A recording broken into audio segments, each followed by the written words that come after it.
During my engagement photos at Willowmere Gardens, my sister's fiancé smiled like it was all a joke, right before he shoved me into the dirt and laughed that this was where I belonged.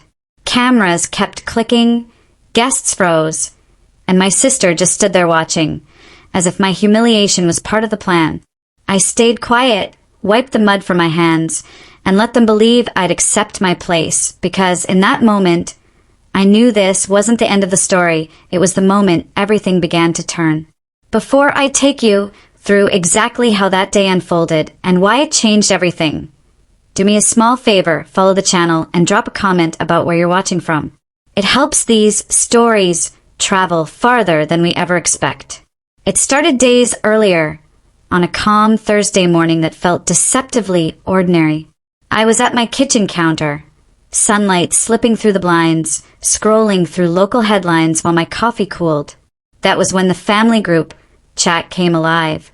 Normally, I muted it until I had the emotional bandwidth to deal with whatever drama was brewing, but the rapid succession of notifications pulled my attention in any way. Somewhere between a photo of my cousin Mara's new puppy and Aunt Rosalind's forwarded prayer message, a text from my sister, Leora, appeared. Hope you can make it to our engagement photo shoot next Saturday. We'd love for you to be in the group shots. Willowmere Gardens, 10 a.m. or something neutral. That was it. No personal message. No call. Just a public invitation broadcast to everyone, the way you'd announce a potluck sign-up. I stared at the screen longer than I should have. The words were polite enough, but there was a tone beneath them I knew too well. It wasn't warmth. It was expectation. Obligation dressed up as inclusion. I'd lived my whole life inside that tone. Growing up in Belridge, family appearances mattered more than private truths. We smiled in public, glossed over tension, and pretended harmony was something you could will into existence by ignoring the cracks. I'd been invited to countless gatherings that way. Asked to show up, stand in the right place, smile at the right time, and then quietly fade back into the background once the photos were taken. I took a slow sip of coffee and thought, not for the first time, that family invitations were a lot like sweet tea. Sometimes they were genuine. Other times, they were just sugar poured over bitterness. Did I want to go? No. Was I going to? Yes. Because in my family, absence was treated as an offense. If you didn't show up, you were accused of thinking you were better than everyone else. If you did show up, you were reminded of exactly where you ranked. It was a game I'd learned to survive by staying observant and saying very little. I typed back a neutral response. I'll be there. Then I set my phone down and stared out at the magnolia tree across the street, its leaves barely moving in the breeze. Leora thought I was walking into this blind. She had no idea how much I noticed.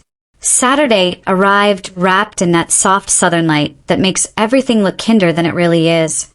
I drove toward Willowmere Gardens with the windows cracked open, the scent of cut grass and blooming flowers drifting in. The place looked like something out of a wedding magazine. Wide paths, old oaks draped in moss, fountains catching the sun just right. I parked along Ashford Lane and sat in the car for a moment, steadying myself. I reminded myself why I was there. To observe, to endure, to remember. As I walked toward the garden center, I spotted them immediately. Leora stood near the fountain in a pale dress that flowed when she moved, her posture confident and rehearsed. Brennan Cole, her fiancé, was beside her, hands in his pockets, surveying the scene like a man who believed every space belonged to him by default. Tripods, reflectors, and camera bags were scattered around as Evan Mercer, the photographer, adjusted his equipment. Leora saw me first. She lifted her hand in a half-wave that felt more like acknowledgement than greeting. "Xaviera, you made it," she called out. "I said I would," I replied, my voice even. Brennan stepped forward before she could say anything else, a gift bag dangling from his fingers. "Got you something," he said, flashing a grin that didn't reach his eyes. I took the bag. Inside, wrapped in thin tissue paper, was a pair of neon green rubber flip-flops. The kind you'd buy at a dollar store on impulse. "Figured you might need these," he said loudly. Wouldn't want you sinking in the grass with those heels. One of the bridesmaids laughed softly. Another covered her mouth, pretending she hadn't. That's thoughtful, I said, keeping my tone flat. But I'll manage. His grin widened. Suit yourself. The first group shots began almost immediately. We were arranged and rearranged around the fountain, the camera clicking in steady bursts. Each time, Leora was placed dead center, Brennan right beside her. And each time I edged a little closer. Someone gently guided me back, half a step behind, just off to the side. Close enough to be included, far enough to be forgotten. I noticed everything. Who adjusted my position, who avoided my eyes, who watched with faint discomfort and said nothing. Between shots, Leora leaned toward Brennan, whispering something that made them both glance in my direction.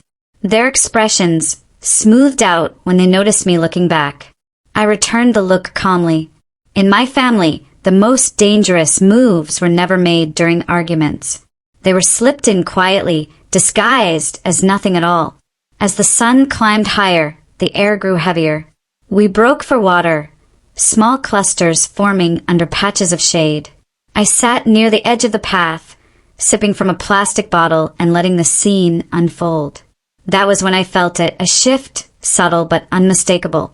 Brennan watched me the way someone watches a loose thread, deciding whether to pull. He leaned in close to Leora, murmured something, and she glanced at me before quickly looking away. This wasn't just about photos. When we regrouped, the formation had changed. Immediate family only. I was placed at the far right, half a step behind the rest. No bouquet. No clear role.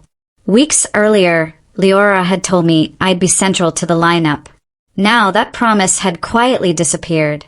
These arrangements photograph better, she said softly, her hand briefly touching my arm. You understand. Of course, I replied. Inside, I named it for what it was. Erasure. Not dramatic enough to cause a scene. Subtle enough to deny if confronted. Brennan wandered over again during a pause, his voice low. Nice dress, he said. Very practical. My ex always had such a bold sense of style. She knew how to stand out. Practical's underrated, I replied, tilting my head slightly. For a split second, irritation flashed across his face. Then it was gone, replaced by charm. The shoot dragged on, tension thickening with the heat. I read the room like weather, counting glances, noting who laughed at Brennan's jokes and who looked away. Leora floated effortlessly, laughing, touching arms, never once acknowledging the small cuts happening around her. At one point, Brennan tipped a wine glass just enough for the red liquid to spill down the front of my dress. Guess it needed some color, he said. I looked at the stain, then back at him. How thoughtful. Leora rushed in, irritation painted as concern. You really shouldn't stand so close to drinks, she said, already pulling Brennan away. No apology, no question. The blame had shifted cleanly. I adjusted my posture, lifted my chin, and smiled for the next shot, because I could feel it then, settling into my bones with absolute clarity. They thought this day was about showing me my place. They had no idea it was teaching me exactly how to take it back. And that was only the beginning. I didn't leave Willowmere Gardens right away after that first round of photos. I stayed because I needed to see how far they were willing to go, and because I understood something important by then. People who plan humiliation rarely stop at one move. They escalate, slowly, carefully, counting on your discomfort to keep you quiet. The photographer called us back together for another series of shots, this time rearranging us near the fountain where the stone edge curved into a shallow, darker patch of grass. Even before stepping onto it, I could tell the ground was soft from overspray. Brennan was already standing there, positioned just off-center, his stance casual in a way that felt rehearsed. Careful, he said lightly as I approached. That spot's tricky. I'll be fine, I replied. I stepped exactly where he indicated, not because I trusted him, but because I wanted witnesses. Around us, the bridal party shifted uncomfortably. A few people exchanged looks. No one said anything. The camera clicked. Once. Twice. I felt the movement in my peripheral vision before it happened. Brennan stepping closer, his shoulder brushing mine, the faint pressure of his arm against my back. Then the ground gave way.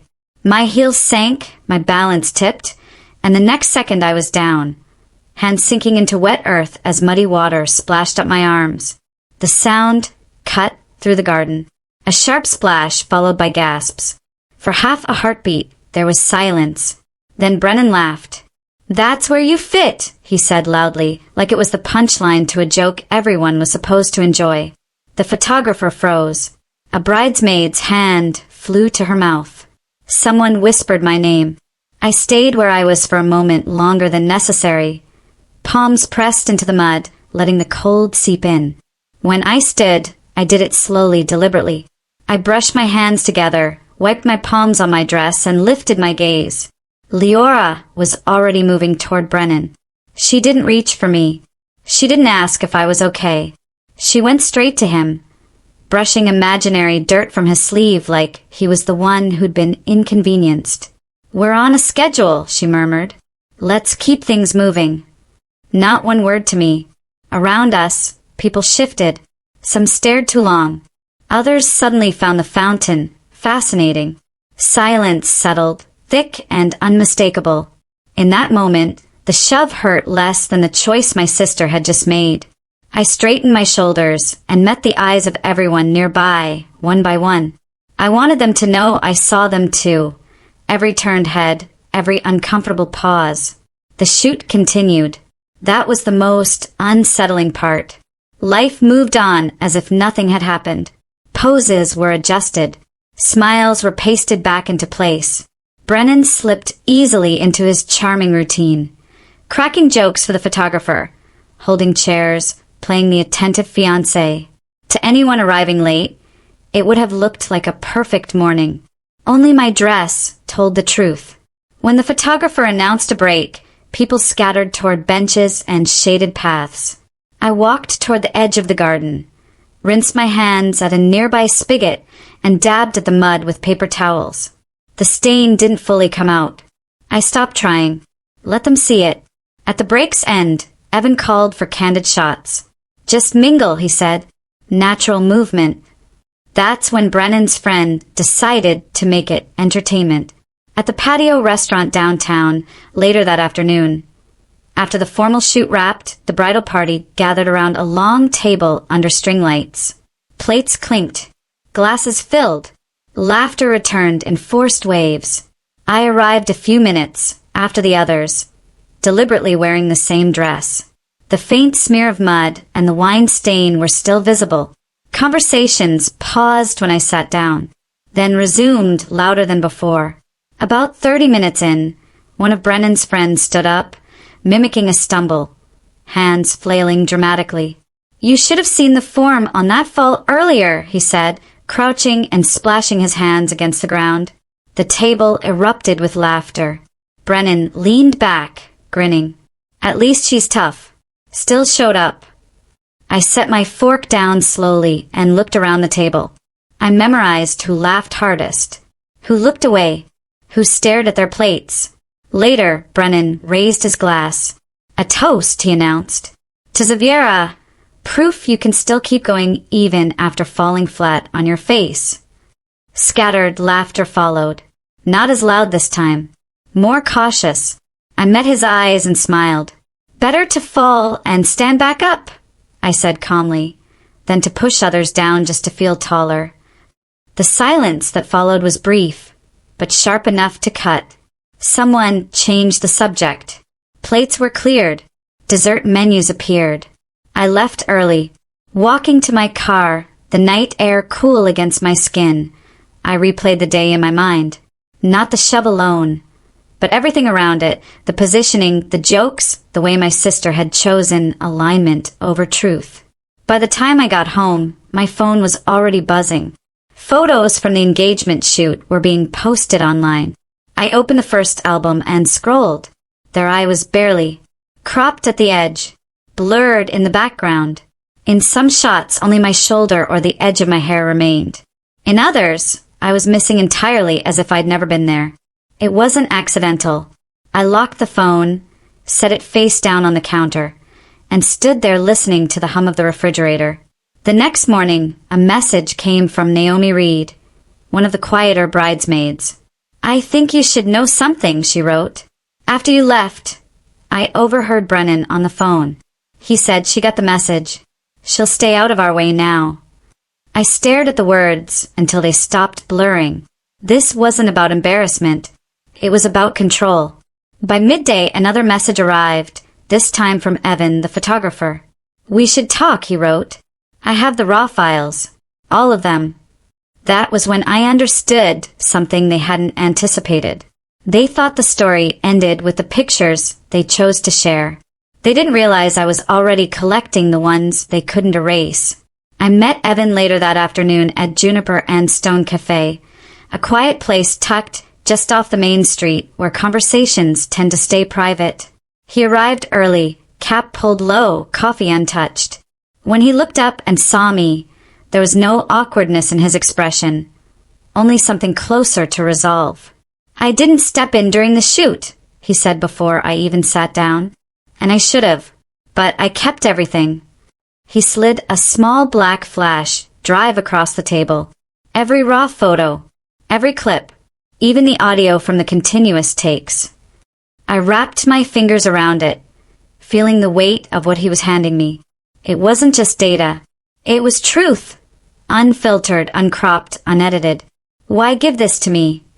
I asked. He didn't hesitate. Because what happened wasn't an accident.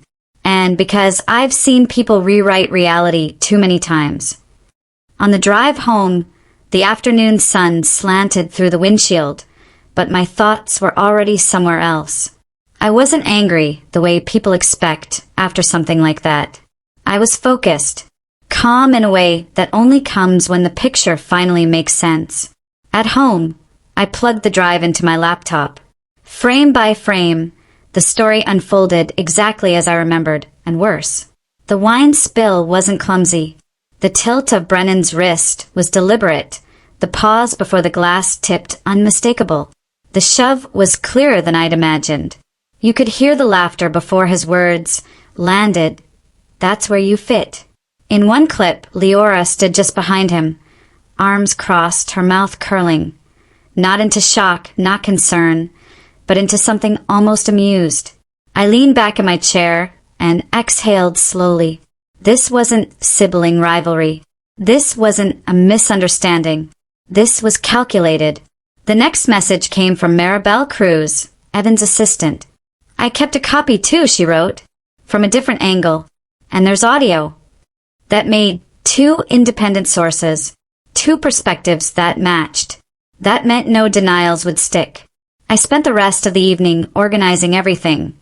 Backups saved in multiple places, screenshots of the cropped social media posts, timestamps preserved. I wasn't rushing. I was building a record. Late that night, I scrolled through Brennan's public profile. He'd posted a meme, a cartoon figure slipping and falling, legs in the air. The caption read, "Some people just aren't built to stay on their feet."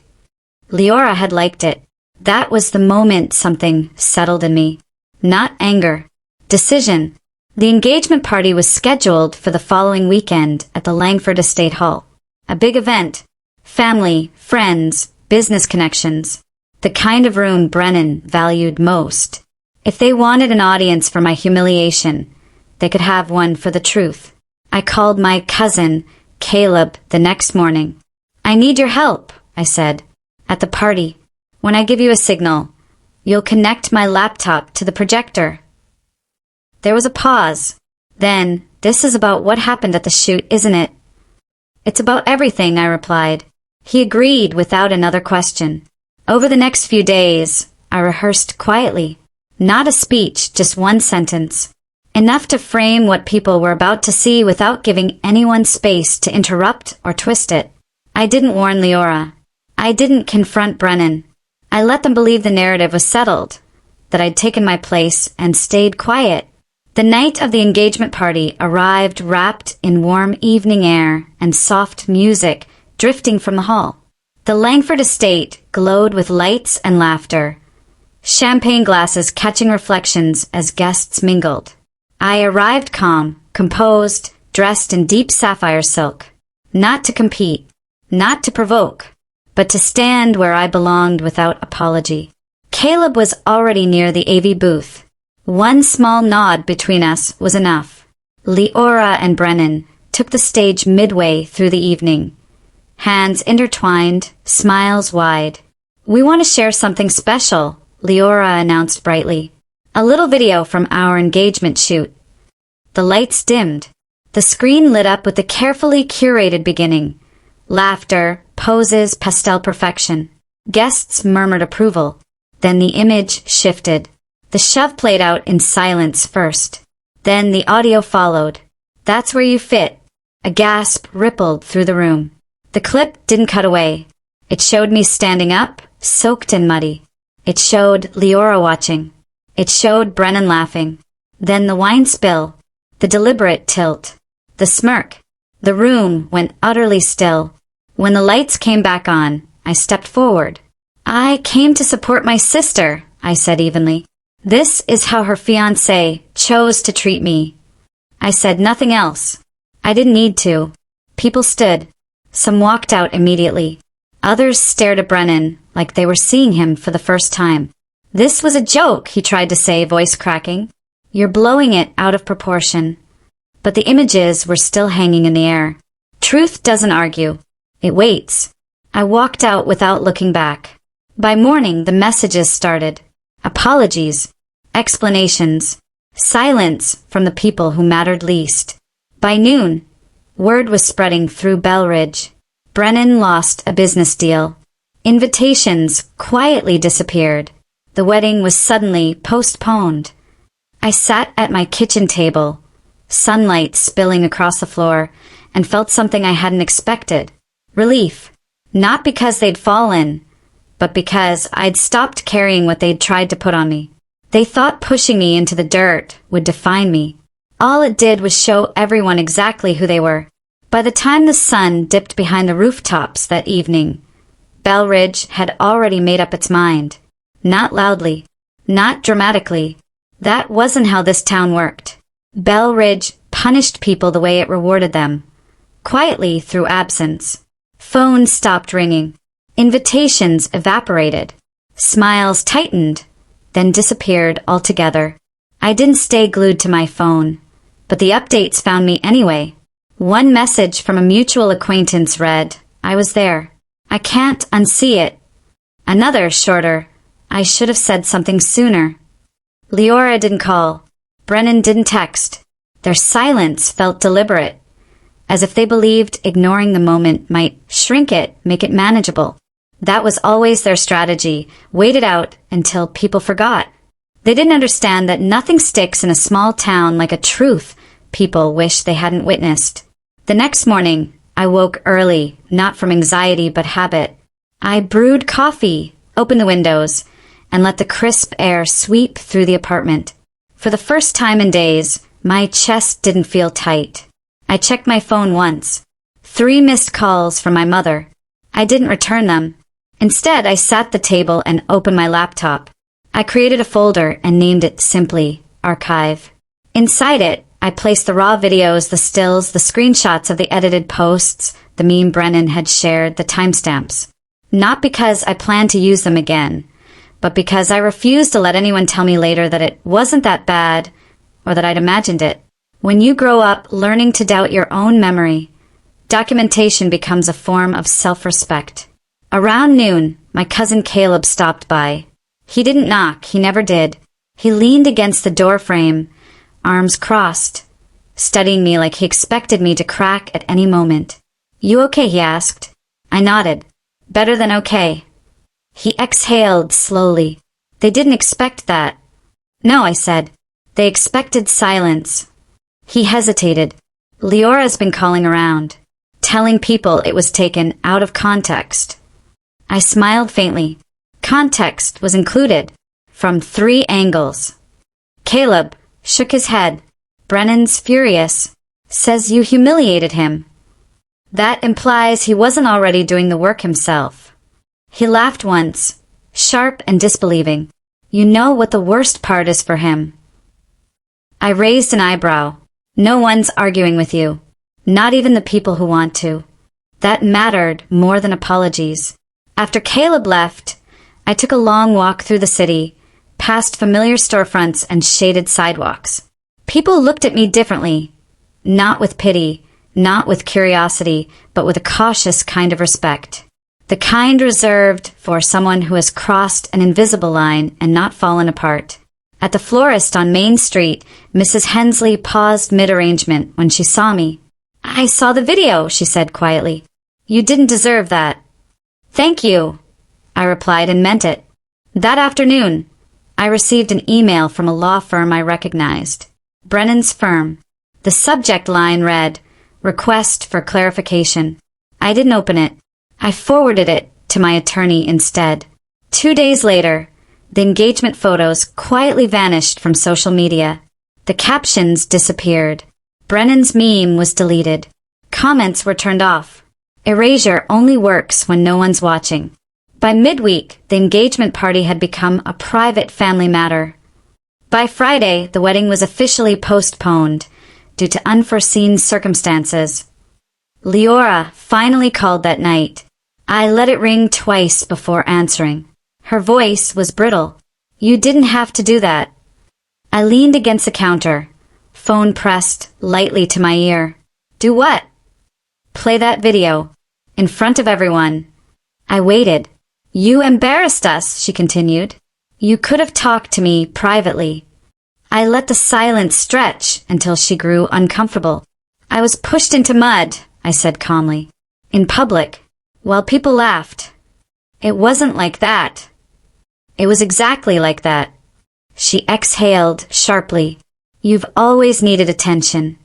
That line landed where it always had flat. I didn't ask for attention, I said. I asked not to be humiliated. You ruined my engagement.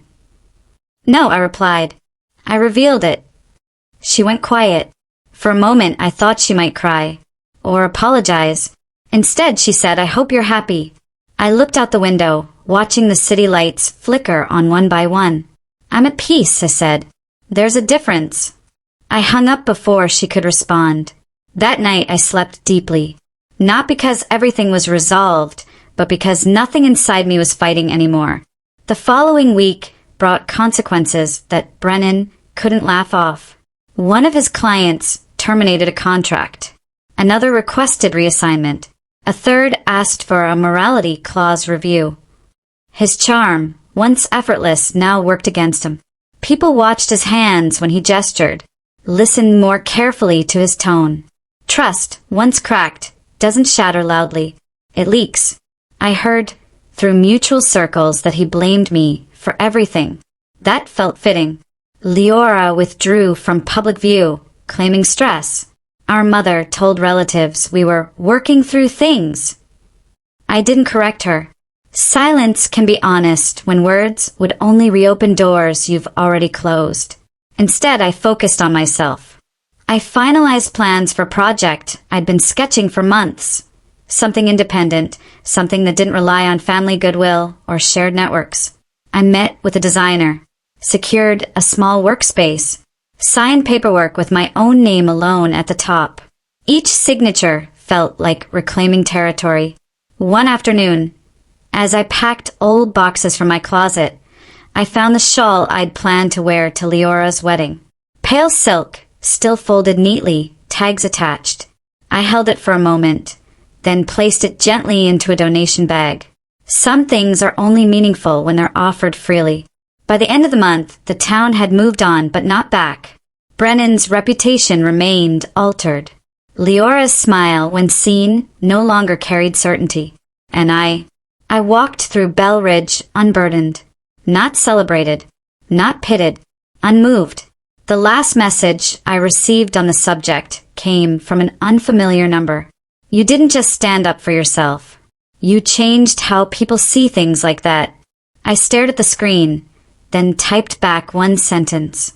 That's the point. I didn't need to watch them fall any further. What mattered was this.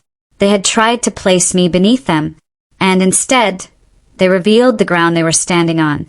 The week after the postponed wedding should have been quiet. In Belridge, once a scandal settles, people usually move on to the next distraction.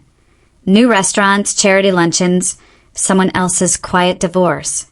But this time, the quiet didn't behave the way it normally did. It didn't fade. It stretched. And in that stretch, things began to surface. I noticed it first in small ways. At the coffee shop, where everyone pretended not to gossip, the barista hesitated before saying Brennan's name when calling out orders. At the gym, one of Leora's friends abruptly changed treadmills when I walked in. Not out of hostility, but discomfort. People didn't know how to place me anymore, and that uncertainty followed them like static. I didn't try to correct it. That afternoon, I received an email from a woman named Maribel Hayes.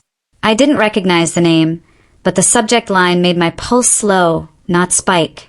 I was at the engagement shoot. Her message was careful, deliberate. She explained that she worked with Brennan 2 years ago on a short-term consulting project. She'd attended the shoot as a guest of one of the bridesmaids.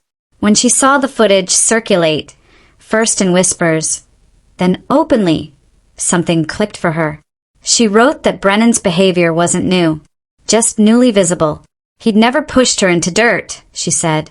He'd done something quieter, taken credit, made jokes that landed too close to humiliation, played innocent when confronted.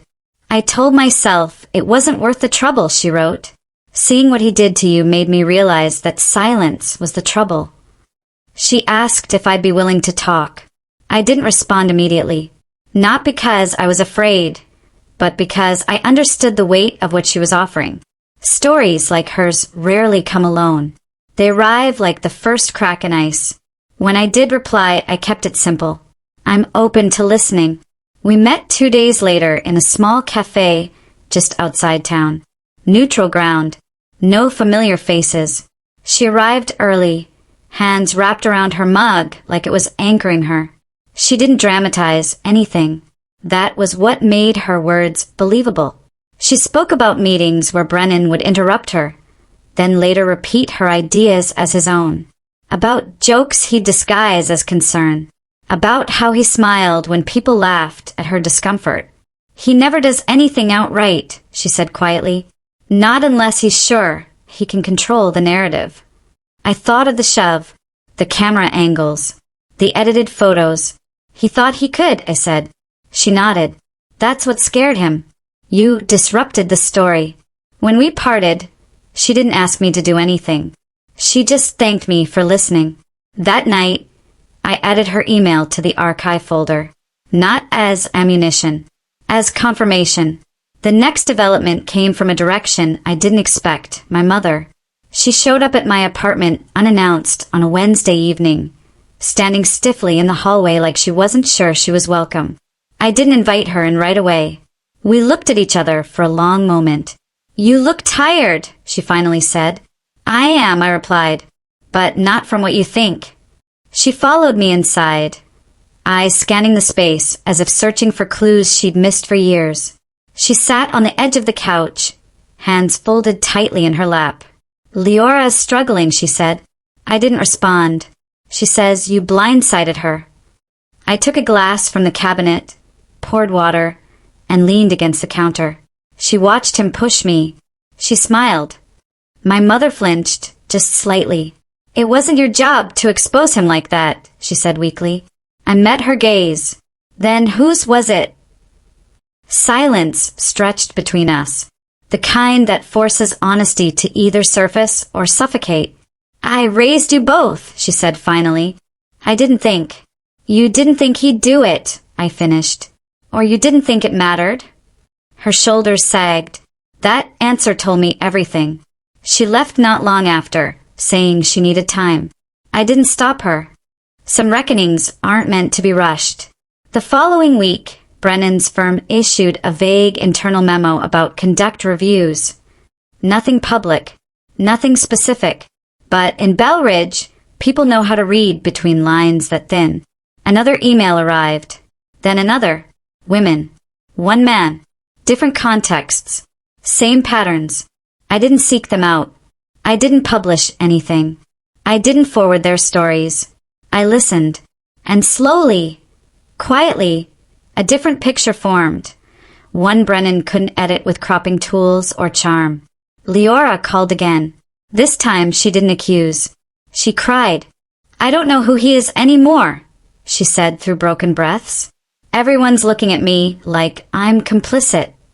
You were, I replied, not unkindly. She went silent. I stood there, she whispered. I didn't stop him. No, I said. You didn't. She asked if we could meet. I told her I needed time. That wasn't punishment. It was honesty.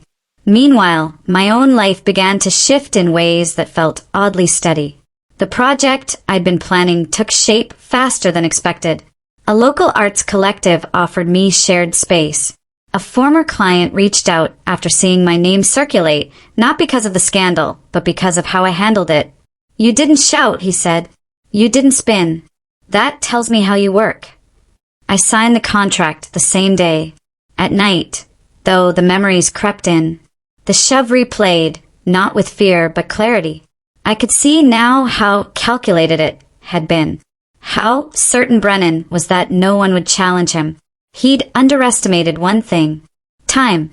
Because time gives space for stories to surface, for patterns to repeat, for people to talk when they realize they're not alone. By the end of the month, the wedding was quietly canceled. No announcement, no explanation, just an absence where certainty used to be. Leora didn't attend her own shower refund meeting. Brennan stopped showing up at charity events. Invitations dried up. Belridge didn't exile them. It simply stopped including them. One evening, as I closed up my workspace, I found a note taped to the door. No name, just a sentence written in careful handwriting. Thank you for showing what happens when someone refuses to stay where they're pushed. I stood there longer than necessary, the hum of the streetlights filling the quiet. This wasn't the end of the story. Not yet, because the truth hadn't finished moving, and neither had I. By the time October settled fully into Belridge, the town had adjusted to its new reality. Not healed, adjusted. There's a difference people like us learn to recognize early. Healing requires accountability. Adjustment only requires silence. I'd learned to live comfortably in the space between the two. My days took on a new rhythm. Mornings at the shared studio. Afternoons meeting with clients who seemed to arrive already knowing my boundaries. Evenings spent walking the river path with my phone face down, no longer bracing for it to buzz. The absence of constant anticipation felt like breathing after years underwater. But stories like this don't end cleanly. They coil. They wait. The next thread tugged itself loose on an otherwise ordinary Tuesday. I was reviewing design drafts when an unfamiliar name appeared on my screen.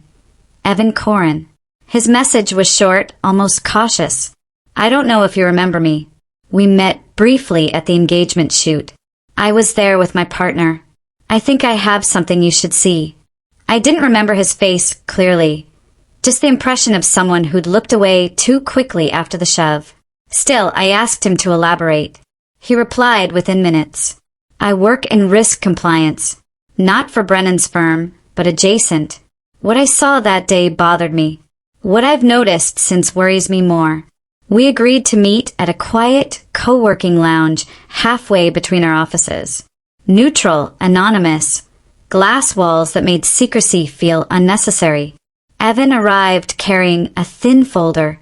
No logos, no identifying marks. He didn't sit right away. I don't want this to feel like I'm dragging you into something, he said, but you're already in it. He slid the folder across the table. Inside were documents, not originals but summaries, internal complaints, exit interview notes, a timeline stretching back nearly a decade, names redacted, patterns unmistakable. Brennan hadn't just humiliated people socially. He'd maneuvered them professionally, isolated them, undermined their credibility, reframed their discomfort as instability. Every incident small enough to dismiss. Together, unmistakable. He's careful, Evan continued. He never leaves fingerprints. But he leaves echoes. I traced the edge of the paper slowly. What happens now? I asked. That depends, Evan said, on whether people keep thinking this is about one incident or start seeing the system behind it. I closed the folder. I didn't ask for this, I said quietly. No, he agreed. But you interrupted it. That night, I didn't add the documents to the archive right away. I sat with them. Let them exist outside the language of strategy and outcome. Let myself feel the weight of what it meant to be the point where multiple lines converged. This wasn't just about what Brennan did to me. It was about how many times he'd done it because no one stopped him. And why. 2 days later, I got a call from an unexpected source. Leora. Her voice was calmer this time. Controlled. Almost distant. I left him, she said. I didn't respond immediately. I'm staying with a friend, she continued. I didn't tell anyone. Not yet. I waited. I don't know if this changes anything between us, she added quickly. I'm not asking for forgiveness. I just needed you to know. I stared out the window at the street below, watching a couple argue, quietly on the sidewalk, their words lost to distance. Why now? I asked. There was a pause. He blamed you, she said, for everything, for the wedding, for his work problems, for people turning on him.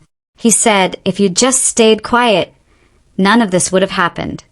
My grip tightened slightly on the phone. And that, she said, voice cracking, was when I realized he'd been doing that to me too. I exhaled slowly. I don't know what you want from me, she said. I don't know either, I replied honestly. We ended the call without resolution. That was new for both of us. In the weeks that followed, the quiet pressure around Brennan intensified. Nothing dramatic. No headlines. Just the steady withdrawal of support. A speaking invitation rescinded. A partnership reevaluated. A board position quietly filled by someone else. He tried to reframe it publicly, of course. Posted vague quotes about betrayal and resilience. Shared articles about cancel culture. The usual playbook. It didn't land. People weren't angry. They were done. One afternoon, as I locked up the studio, I found him waiting across the street. Brennan. He looked thinner, less polished. His smile, once effortless, felt rehearsed. Can we talk? He asked. I didn't move closer. You already did, I replied. This has gone far enough, he said, irritation bleeding through the calm. You made your point. I didn't make a point, I said. I showed what happened. He scoffed. You enjoyed it. I met his gaze evenly. You pushed me into the dirt, I said, on camera, and laughed. His jaw tightened. You could have stopped this, he said, privately. You could have stopped it, I replied, publicly. Silence stretched. You don't understand the damage you've caused, he said. I tilted my head slightly. I understand exactly whose damage this is. He stared at me for a long moment, searching for something. Guilt, fear, doubt. He didn't find it. You think this makes you powerful, he said finally. I shook my head. No, it makes me finished. With that, I walked past him, unlocked my car, and drove away without looking back. That was the last time I saw him in Belridge. The fallout didn't explode. It dissolved. Over time, the stories braided together. Not by me, but around me. Conversations I wasn't in. Decisions made in rooms I didn't enter. I focused on building what came next. The studio expanded. A second location opened. I hired carefully, paid transparently, documented everything. Not from paranoia, but intention.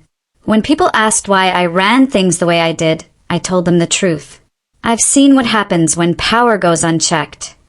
By winter, Belridge had a new equilibrium. Leora moved out of town. My mother stopped making excuses. Extended family adjusted to a version of me they couldn't diminish. And I learned something I hadn't expected. Standing your ground doesn't always look like standing still. Sometimes it looks like stepping forward while others retreat. The story wasn't over, but it was no longer about proving anything. It was about what I chose to build in the space that opened when I refused to stay where they pushed me. And that space was finally mine. Winter arrived quietly, the way it always did in Bell Ridge, without ceremony, without warning, just a gradual thinning of the air that made people pull their coats tighter and their conversations shorter.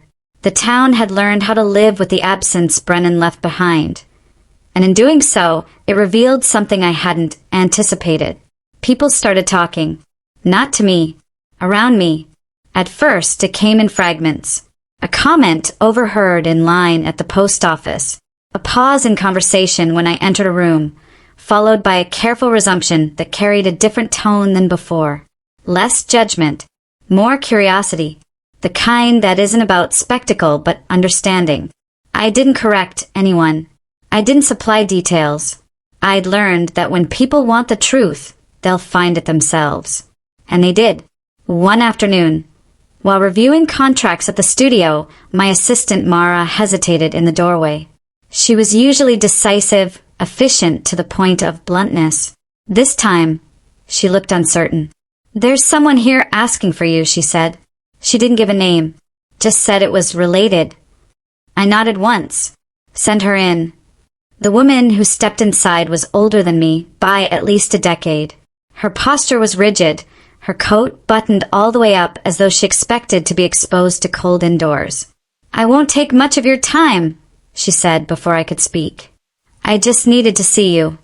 I gestured toward the chair across from my desk. She didn't sit. "My name doesn't matter," she continued. "What does is that I worked under Brennan 7 years ago. Different firm, different city, same behavior." She reached into her bag and placed a folded envelope on my desk. "I didn't come to give you proof," she said quickly. "I came to tell you something else. When I saw what happened to you, I realized I wasn't crazy. I wasn't weak. I was targeted." I didn't open the envelope. "I'm sorry it took someone else being shoved into the dirt for me to understand that," she added. "But I needed you to know it mattered." She left without waiting for a response. I sat there for a long time afterward, staring at the envelope. Not because I planned to use it, but because each interaction like this confirmed something essential. This wasn't about one man's downfall. It was about a system that relied on people believing humiliation was harmless, as long as it didn't happen to them. And once that illusion cracked, it couldn't be repaired. The next shift came from a direction I had tried not to think about. My mother called again. This time, she didn't start with Leora. She started with herself. "I should have protected you," she said quietly. "I didn't, and I don't know how to undo that." I didn't rush to reassure her. "I watched him treat you badly," she continued. "And I told myself it was easier to keep the peace, that you were strong enough to handle it." I closed my eyes briefly. "That's what people say when they want silence to feel like kindness," I replied. She didn't argue. "I'm not asking you to fix this," she said. "I just needed to say it out loud." That mattered more than an apology would have. After the call, I took a long walk through the neighborhood, snow crunching beneath my boots. Windows glowed warmly from inside homes, where families gathered without me, without Brennan, without the tension that had once felt inevitable. For the first time, exclusion didn't feel like punishment. It felt like choice. As the year turned, my work took on new dimensions. Clients didn't just come for design. They came for clarity, for structure, for the way I insisted on transparency, on documentation, on boundaries that couldn't be negotiated away with charm. "You run things differently," one investor told me during a meeting. "It's refreshing." "No," I corrected gently. "It's deliberate." That distinction mattered. Meanwhile, the quiet around Brennan deepened. He tried to resurface once, an opinion piece in a regional publication about the dangers of public shaming. It was carefully worded, full of vague references and wounded pride. The response was muted. People didn't argue with him. They ignored him. In Belridge, that's how relevance ends. Leora emailed me late one night. Not a call. Not a plea. Just a message. I'm starting therapy. I don't expect anything from you. I just wanted you to know I'm finally asking myself why I stood there. I stared at the screen for a long time before replying. That's a question only you can answer. I didn't add forgiveness. I didn't add distance. I left space. Space was the one thing no one had ever given me before. By February, something unexpected happened.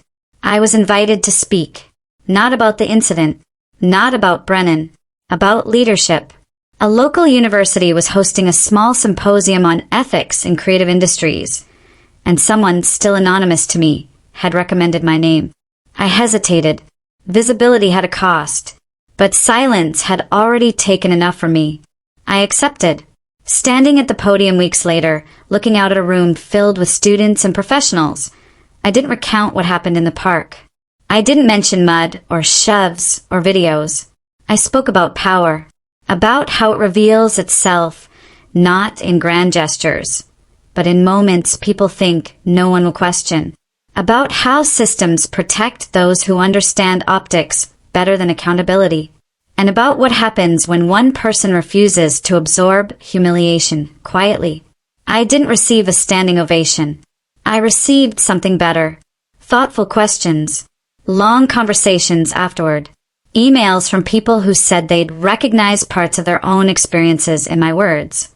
That night, as I walked home beneath streetlights dusted with snow, I understood something that shifted the weight of everything. I hadn't just stepped out of the role they assigned me. I'd made it harder for others to assign that role to anyone else. The story wasn't finished.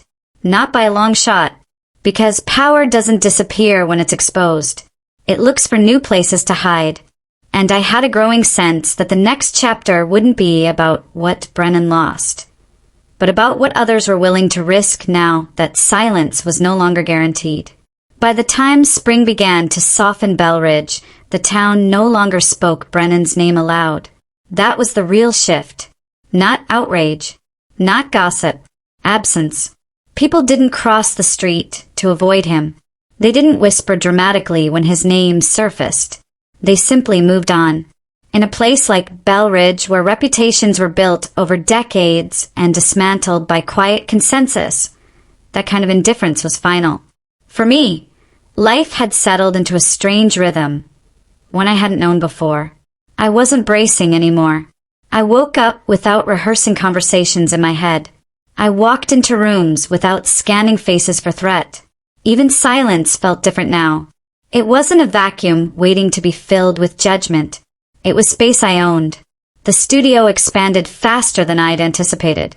What started as a modest renovation project turned into a full-scale design and consulting practice. Clients weren't just looking for aesthetics. They wanted structure, ethics, accountability. They wanted someone who wouldn't fold under pressure or smooth over inconvenient truths. You don't bend, one client said during a planning session.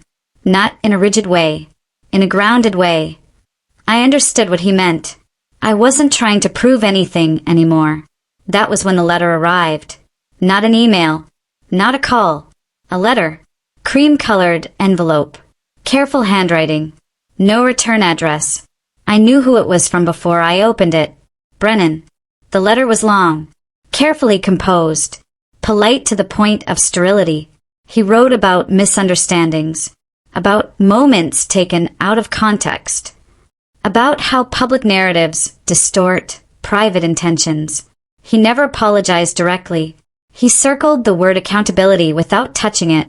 What stood out wasn't what he said. It was what he assumed. He assumed I still needed closure from him. I folded the letter once, then again, and placed it in a drawer I rarely used.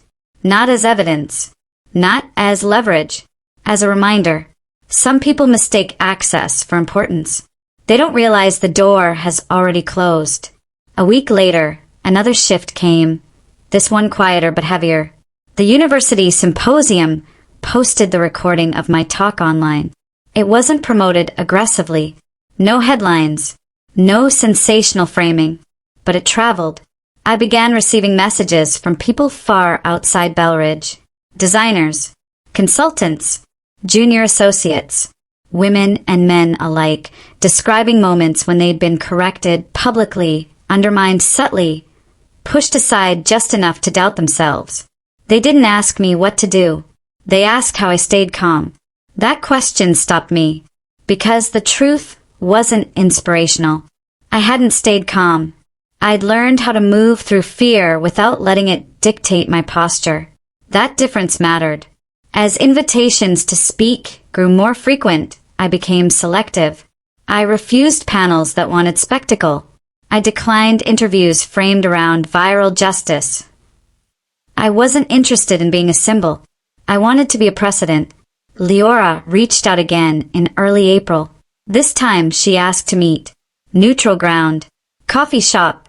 Midday. I agreed. She looked smaller than I remembered, not physically but energetically. Less sure of the space she occupied. That certainty had always been her armor. "I'm not here to justify anything," she said quickly, as if afraid I'd cut her off. "Good," I replied. "Then we can actually talk." She flinched slightly, then nodded. "I didn't understand the cost of staying silent," she admitted. I told myself it wasn't my place, that confronting him would only make things worse. I waited. "I thought loyalty meant standing beside him," she continued. "I didn't realize it meant stepping on you." There it was. Not an excuse. A recognition. "I'm not asking you to forgive me," she added. "I just need to say it out loud." I took a sip of my coffee. "Forgiveness isn't a transaction," I said. "It's a process. And sometimes it doesn't include reconciliation." She nodded slowly, absorbing that. When we parted, there were no promises, no hugs, just a mutual understanding that whatever came next would be built differently or not at all. That night, alone in my apartment, I thought about how many versions of myself had existed just to survive family spaces. Quiet me, agreeable me, invisible me. None of them lived here anymore. By May, the engagement was officially called off. The announcement was brief, carefully worded, mutual decision, respect for privacy. No one believed it, but no one challenged it either. The fallout didn't explode. It dissolved. Brennan moved away not long after. No farewell, no explanation, just a quiet relocation to a city where his name carried less history. Power doesn't like witnesses. It prefers clean slates. The last ripple came unexpectedly. An email from a law firm. Not threatening. Not accusatory. Informational. They represented a former colleague of Brennan's. Someone who'd seen the footage at the engagement party and recognized patterns from their own past. They weren't asking me to testify. They weren't even asking for the files. They just wanted to know if I'd be willing to say one thing. That what happened to me wasn't isolated. I agreed. Not in court. Not on record. In writing. One paragraph. Measured. Factual. Calm. I didn't describe emotions. I described actions. Because facts don't need embellishment. Weeks later, I learned the case settled quietly. No press. No statements. Just consequences handled behind doors that had once protected him. That was enough. The moment that surprised me most came at a small community event, nothing formal. Just a fundraiser for a local arts program. I was chatting with a group of young women, all students, all curious, when one of them asked hesitantly, "Do you ever wish it hadn't happened?" That day, I mean. I considered the question carefully. "No," I said finally. "I wish it hadn't been necessary, but I don't wish it away." They waited. "Because if it hadn't happened," I continued, "I'd still be negotiating my worth in rooms where I didn't need permission to exist." Silence followed. Not awkward. Intent. As the evening wound down, I stepped outside into the warm night air, the sounds of laughter drifting through open windows behind me. For the first time, I realized something essential. What they tried to do to me wasn't just about humiliation. It was about control. And control only works when you believe you don't have alternatives. I did, and so did others now. The story was no longer about what they'd taken from me. It was about what they'd accidentally given back. And somewhere beneath that realization, a new awareness settled in. Steady, unmistakable. The silence they once relied on had changed sides. And the next time someone tried to push someone else into the margins, they wouldn't be doing it unseen. Not anymore. By the time summer fully arrived in Bell Ridge, the city felt different to me, not because it had changed, but because I had. For years, every street here had carried an echo, a memory, a calculation, who I might run into, what version of myself I'd need to become to survive the interaction. Now, I walked without rehearsing my posture. I breathed without anticipating correction. That alone felt like freedom. The studio moved into its permanent space in June. Exposed brick, tall windows, long tables built for collaboration instead of hierarchy. I'd chosen the location intentionally, right between the historic district and the newer development zones. A literal intersection. A reminder that growth doesn't require erasing where you came from. Opening day wasn't loud. No ribbon cutting. No speeches. Just people showing up. Clients. Friends. A few former acquaintances who had watched everything unfold from a safe distance and were now curious, cautious, respectful. I welcomed them all with the same calm neutrality I'd learned to carry. Respect doesn't need enthusiasm. It needs consistency. That afternoon, while I was reviewing a project proposal, my phone buzzed. Unknown number. I almost ignored it. Almost. "You don't owe me anything," the message read. "But I wanted you to know I saw what happened. And it changed how I speak up now." No name. No context. I stared at the screen longer than I expected to. This was the part no one talks about. The quiet ripple. The unseen consequence. Not the public moment, but the private shift inside someone else. I typed back one line. "That's enough." And it was. Later that week, my mother called.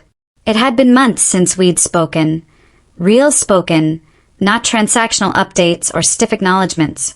I let it ring once. Twice. Then I answered. Her voice was softer than I remembered. Not weaker. Just stripped of performance. "I didn't protect you," she said without preamble. "And I need to say that before anything else. I didn't interrupt. I told myself staying neutral was the same as being fair," she continued. "I see now that it wasn't." The silence stretched. "I'm not asking for forgiveness," she added quickly. "I just need you to know I finally understand the cost of my silence." I closed my eyes. Understanding doesn't undo damage, but it does stop it from repeating. "Thank you for saying it," I replied. "That matters." We didn't reconcile that day. We didn't make plans, but the conversation ended without tension, and that alone felt like progress. Some relationships don't heal by returning to what they were. They heal by becoming something smaller, truer, and finally honest. In July, the studio landed its largest contract yet. A regional redevelopment project. High visibility. Complex stakeholders. The kind of work that once would have terrified me. Now, it energized me. During the kickoff meeting, a consultant tried to interrupt me mid-sentence. An old reflex, probably unintentional. I paused, looked at him calmly. "I wasn't finished," I said. Not sharply, not defensively, just factually. He nodded, apologized. Let me continue. The room followed my lead. Power doesn't need to announce itself. It just needs to be unmovable. That night, I stood on my balcony watching the city lights flicker on one by one.